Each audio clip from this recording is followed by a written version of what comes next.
నిన్న చూడండి, ఏదైతే అతను సింగయ్య వాళ్ళ కార్యకర్త వచ్చాడు, కారు కింద పడ్డాడు, క్లియర్గా ఉంది.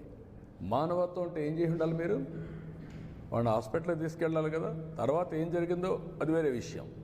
కనీసం మనం దారిలో పోతూ ఉంటే ఒక యాక్సిడెంట్ జరిగితే మనం ఏం చేస్తాం? కనీస బాధ్యత, సామాజిక స్పృహ ఇమ్మీడియట్గా దిగుతాం. మానవత్వంతో అతన్ని సేవ్ చేయడానికి ప్రయత్నం చేస్తాం, హాస్పిటల్ తీసుకుపోతాం, ఏం చేయాలో అన్నీ చేస్తాం. సో మెనీ సార్లు, ఎన్నోసార్లు నేను దారిలో పోతా ఉంటే యాక్సిడెంట్ అయితే నా అంబులెన్స్ ఇచ్చి హాస్పిటల్ తీసుకుపోయాం. రోడ్ యాక్సిడెంట్ అది, అయినా కూడా నేను పంపించేవాడిని.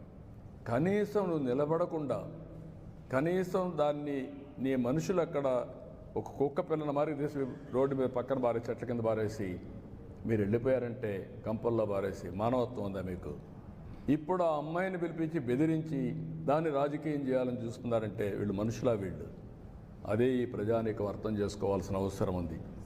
ఇలాంటి వాళ్ళని నీతిమాలిన వ్యక్తులు, లేకపోతే ఒక నేర చరిత్ర కలిగిన వాళ్ళు రాజకీయాల్లోకి వచ్చి రాజకీయ ముసుగేసుకొని, ఇప్పుడు నేను అడుగుతున్నా, వీళ్ళు చేసే నేరాలు మామూలు రౌడీలు అయితే వదిలిపెడతామండి? 2 నిమిషాల్లో కుక్కను కొట్టి లోపల వేసేవాళ్ళం. అన్ని అరాచకాలు చేయడం మంచిది కాదు.